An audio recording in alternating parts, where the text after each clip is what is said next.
6 months after the insurrection on the Capitol, the House Select Committee on January 6 was formed.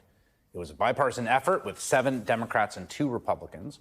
For about a year and a half, the committee made its case to the public in televised hearings that then President Donald Trump fomented a coup to overthrow our democracy after his defeat in 2020. American carnage. That's Donald Trump's true legacy.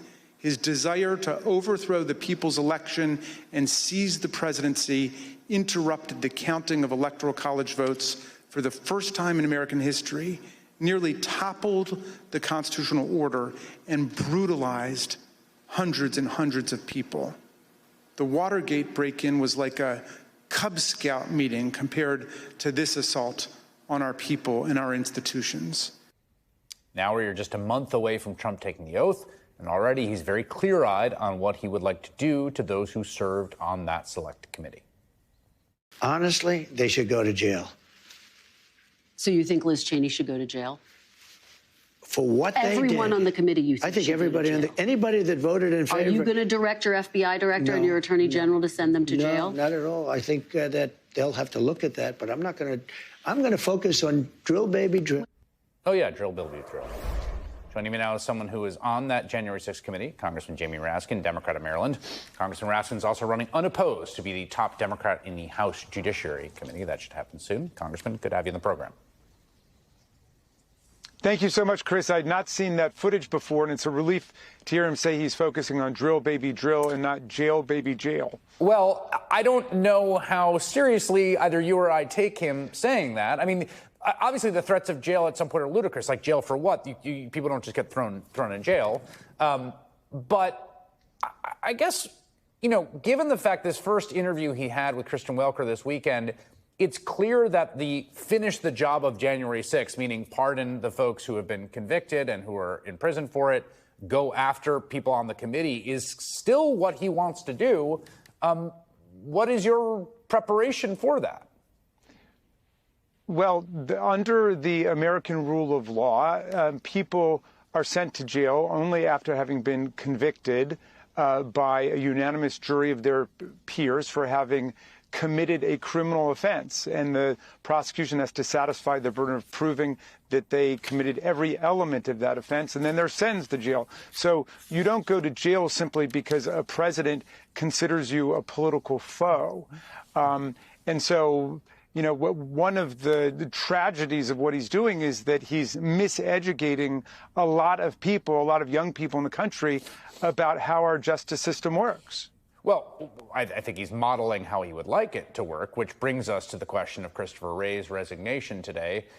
First, your reaction to Wray's decision, which a lot of people feel, you know, Senator Blumenthal said it was essentially obeying in advance. I've seen other criticisms of that sort. What do you think? Mm-hmm. Yeah, I mean, it does seem to violate Tim Snyder's principle number 1, don't obey in advance.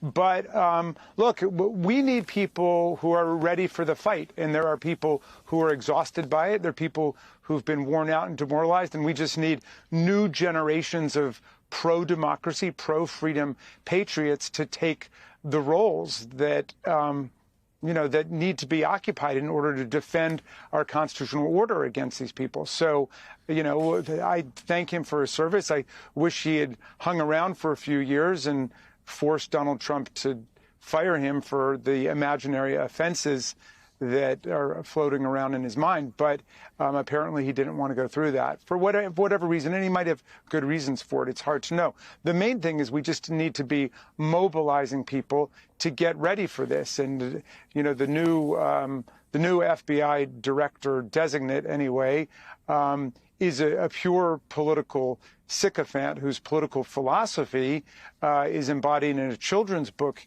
that he wrote about King Donald, whose hero is Cash, who is the protector of King Donald, who fights off Queen, I think Hillary Quinton was the name of the comic book hero in this comic book vision of American politics. So, you know, there is a jovial and absurdist quality to these people, but they're taking over the most powerful institutions in the government. Yeah, I mean, I guess I feel there's two things. It seems to me that there's a certain line of thinking among Democrats, excuse me, which is that the sort of 100% resistance posture last time didn't work and has been discredited, and that arguments about democracy fell flat with the electorate, so no one wants to hear it, save it. And I just wonder what are all you going to do? What's everyone doing here as the incoming president is making very obvious noises and very obvious actual decisions designed to subvert the American rule of law and basically finish the project that he started on January 6th? Yeah. Well, look, we lost an election by around 3 million votes. Joe Biden had beaten Donald Trump 4 years before that by more than 7 million votes. So obviously the country is closely divided. And so we're going to alter some tactics and strategies and figure out how the right has captured a lot of the social media, and I think we have been outflanked there. There was nothing wrong with the massive ground game and the door knocking and the canvassing that took place in the election, but there are clearly some changes that need to be made. We're not going to change our values. We're not going to abandon American constitutional democracy because we lost an election by 1% or 1.5%. We're not going to abandon the rule of law. We're going to be recruiting and mobilizing hundreds of thousands of millions of more people to get out there and be leaders in this fight. What else can we do? This is not a game of volleyball or badminton where we're going to, quit the game or something. I mean, this is the fight of our lives that we're in now. All right, Congressman Jamie Raskin, thank you for your time tonight.